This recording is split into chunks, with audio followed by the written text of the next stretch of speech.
In the quiet moments between effort and surrender, between compassion and wisdom, there emerges a truth that challenges everything we believe about helping others. You cannot wake a person who is pretending to be asleep. This ancient Navajo wisdom cuts through countless delusions about our power to transform others, revealing the sacred boundary between influence and intrusion, between service and futility. I have stood before those who possessed all the information they needed to change their lives, who understood clearly the consequences of their choices, who could articulate perfectly what needed to be done, yet who remained frozen in patterns that served no one, including themselves. In those moments I learned the most humbling lesson of all. Awareness does not guarantee awakening. Understanding does not ensure action. And the gap between knowing and becoming can be unbridgeable when someone chooses to keep it that way. The person pretending to be asleep is not ignorant. They are informed and choosing unconsciousness. They are not confused. They are clear and choosing denial. They are not powerless. They are capable and choosing paralysis. This is perhaps the most difficult truth for those who care, that someone can see the path clearly and still refuse to walk it, can understand the solution completely and still embrace the problem. Today I speak of this profound limitation of human influence, this sacred boundary of individual sovereignty, and the wisdom that emerges when we finally accept that our power to help others has borders we cannot cross. The person pretending to be asleep engages in a sophisticated form of psychological self-defense that goes far beyond simple ignorance or confusion. They have looked at reality, assessed its demands, and made a conscious decision that unconsciousness serves them better than awareness. This is not the sleep of the innocent, but the calculated unconsciousness of someone who knows exactly what they are avoiding. This chosen unconsciousness serves several psychological functions that make it remarkably resistant to external intervention. First, it protects identity. Acknowledging certain truths would require fundamental changes to how they see themselves, changes that feel like psychological death. Second, it preserves relationships. Staying unconscious allows them to maintain connections that would be threatened by their awakening. Third, it avoids responsibility. Remaining unaware means they don't have to act on what they know. The pretense is maintained through elaborate mental gymnastics that require enormous psychological energy. They must constantly redirect attention away from uncomfortable truths, rationalize contradictions between their knowledge and behavior, and create explanations that allow them to maintain their chosen unconsciousness while appearing reasonable to themselves and others. This is exhausting work, but they have decided that this exhaustion is preferable to the challenges that awakening would bring. What makes this particularly challenging for those who care about them is that the pretense often appears genuine. They may seem confused, overwhelmed, or simply unable to understand what needs to be done. But beneath the performance of unconsciousness lies a sharp awareness that monitors every attempt at awakening and responds with just enough resistance to maintain the illusion while avoiding direct confrontation about their choice to remain asleep. The person pretending to be asleep has usually tried genuine awakening before and found it too difficult, too costly, or too threatening to maintain. They have experienced moments of clarity and discovered that clarity demands changes they are not ready to make, relationships they are not prepared to risk, or responsibilities they do not want to accept. Having tasted awakening and rejected it, they now guard against it more vigilantly than someone who has never been conscious would. This creates a particularly sophisticated form of resistance to help, guidance, or intervention. They know all the right words to deflect well-meaning attempts at assistance. They can engage in conversations about change, while ensuring that no actual change occurs. They can appear receptive to new information, while internally reinforcing their commitment to unconsciousness. They have learned to manage the people who care about them, keeping them engaged enough to maintain support, while preventing them from becoming effective agents of transformation. The natural response to encountering someone who is clearly choosing unconsciousness is to increase the intensity of our attempts to wake them up. We gather more evidence, present stronger arguments, create more dramatic interventions, hoping that sufficient force will overcome their resistance. But this approach reveals a fundamental misunderstanding of how consciousness actually works. It cannot be imposed from outside, only recognized from within. Attempting to force awakening on someone who is pretending to be asleep typically produces one of several counterproductive outcomes. They may become more skilled at pretending, developing better defenses against awareness, and more sophisticated rationalizations for their unconsciousness. They may redirect their energy toward managing your attempts to wake them, rather than examining their own condition. Most commonly, they may simply withdraw from you, removing themselves from situations where their pretense might be challenged. The psychological research on behavior change confirms this dynamic. People must be internally motivated to change before external interventions can be effective. Someone who is not ready for change will resist even the most skillful attempts at motivation, often becoming more entrenched in their patterns as a result of feeling pressured. The stages of change model shows that premature action-oriented interventions with people in pre-contemplation stages typically backfire, creating reactance rather than progress. Perhaps most tragically, our attempts to force awakening often damage the very relationships that might eventually become conduits for natural awakening. When we repeatedly try to wake someone who is pretending to be asleep, we transform ourselves from trusted companions into sources of pressure and judgment. They begin to see us as threats to their chosen unconsciousness, rather than allies in their potential growth. This destroys the safety and acceptance that are prerequisites for voluntary awakening. The force we apply in trying to wake others often reflects our own discomfort with their choices, rather than genuine concern for their well-being. We may be unable to tolerate watching someone we care about remain unconscious because their unconsciousness triggers our own fears, frustrations, or need for control. Our attempts at forced awakening become more about managing our own emotions than serving their authentic development. This dynamic is particularly destructive in families, where patterns of forced awakening can persist for decades. Parents who cannot accept their adult children's choices, spouses who cannot tolerate their partner's unconsciousness, and friends who cannot respect each other's developmental timing create environments where pretense becomes the only safe response. The very people who most want to help become the ones who make authentic awakening most difficult by eliminating the psychological safety that voluntary consciousness change requires. True awakening operates according to principles that cannot be rushed, forced, or scheduled according to external preferences. Each person's readiness for consciousness emerges from a complex interplay of factors including their current life circumstances, psychological resources, support systems, and internal developmental processes that are largely invisible to outside observers. Respecting this sovereignty of individual readiness is perhaps the most challenging aspect of caring about others' growth. The concept of developmental readiness suggests that consciousness emerges in stages, each requiring adequate integration before the next becomes possible. Someone who appears ready for awakening from our external perspective may be missing crucial internal foundations that make such awakening sustainable. Their unconsciousness may be protecting them from awareness they are not yet equipped to handle constructively. What looks like stubborn resistance may actually be sophisticated wisdom about their own capacity limits. This understanding reframes our relationship with others' unconsciousness from frustration to respect. Instead of seeing their pretense as weakness or failure, we can recognize it as their current best strategy for managing realities they are not yet prepared to face directly. Their unconsciousness may be serving important functions in their overall development, even if those functions are invisible to us and frustrating to witness. The sovereignty of individual readiness also means that we cannot determine for others when the costs of unconsciousness outweigh the benefits. From our perspective, their unconsciousness may be creating obvious problems and missing clear opportunities, but from their perspective, the problems created by unconsciousness may still feel more manageable than the challenges that awakening would bring. They are the only ones who can make this calculation accurately, because they are the only ones who fully understand their internal resources and external circumstances. Respecting individual sovereignty requires accepting that some people may choose unconsciousness for longer periods than we think necessary, or even permanently. This is perhaps the most difficult aspect of this teaching. Recognizing that our timeline for others' development may be irrelevant to their actual developmental process.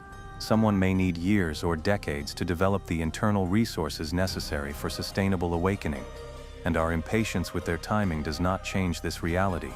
The sovereignty principle also applies to the form that awakening takes when it eventually occurs.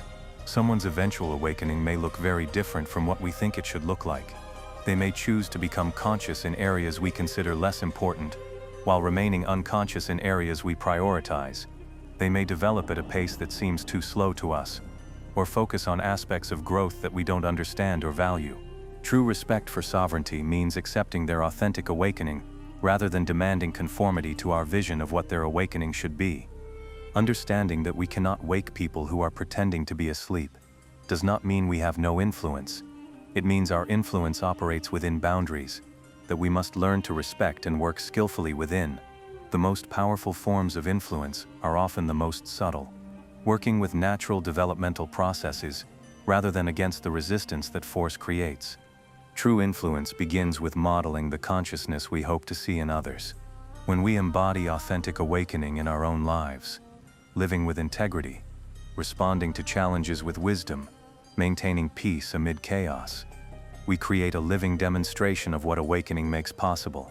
This demonstration is often more powerful than any words or interventions, because it shows rather than tells, invites rather than demands, and respects others' freedom to choose their response. The influence of authentic presence operates through what might be called consciousness resonance. When someone encounters genuine awakening in another person, something in them recognizes and responds to that authenticity, even if they are not ready to embrace it fully themselves. This recognition plants seeds that may not sprout immediately, but remain available for future moments when conditions become more favorable for growth. Our influence also extends to creating environments that support natural awakening. When readiness emerges, we can offer safety, acceptance, and non-judgmental presence that makes it easier for others to examine their consciousness honestly when they choose to do so. We can provide resources, information, and perspectives that become available when others are ready to receive them. We can maintain relationships that remain open for deeper connection if and when others choose to become more conscious. Perhaps most importantly, we can influence through the quality of our questions, rather than the force of our answers. Skillful questions can help others explore their own consciousness without feeling pressured to change. Instead of telling someone they are pretending to be asleep, we might ask them how they experience their current situation, what they notice about patterns in their life, or what they imagine might be different if they approach things differently. Questions honor their agency, while providing opportunities for self-discovery. The gift that emerges from accepting the limitations of our influence is the liberation from responsibility for others' choices. When we truly understand that we cannot wake people pretending to be asleep, we stop carrying the burden of their unconsciousness as if it were our failure. This frees enormous energy that was being wasted on futile attempts at forced awakening, and makes that energy available for more authentic forms of service and our own continued development. The ultimate wisdom embedded in this teaching is not about giving up on others or becoming indifferent to suffering, but about developing what might be called sacred acceptance, a profound respect for the mystery of individual development that holds both care and non-attachment simultaneously. This acceptance transforms our relationships with others' unconsciousness, from struggle to service, from frustration to compassion. Sacred acceptance recognizes that everyone is exactly where they need to be for their development, even when that place looks unconscious, stagnant, or self-destructive from external perspectives. This doesn't mean that their current condition is permanent or optimal, but that it represents their current best solution to the complex equation of their circumstances, resources, and developmental needs. Our acceptance of this reality creates space for natural growth, rather than the constriction that judgment and force create. This acceptance paradoxically becomes more powerful than force in supporting others' eventual awakening. When someone feels truly accepted for who and where they are, including their unconsciousness, they often begin to relax the defensive energy that maintains their pretense. Acceptance removes the external pressure that often reinforces unconsciousness by making it feel necessary for psychological safety. In an environment of genuine acceptance, the costs of unconsciousness often become more apparent, while the benefits of awareness become more accessible. Sacred acceptance also includes accepting our own emotions about others' unconsciousness, the frustration, sadness, fear, or anger that arise when we witness someone we care about, choosing patterns that seem destructive. These emotions are natural responses that don't need to be eliminated or acted upon. We can feel deeply about others' choices while maintaining respect for their sovereignty. We can grieve their unconsciousness while honoring their right to choose it.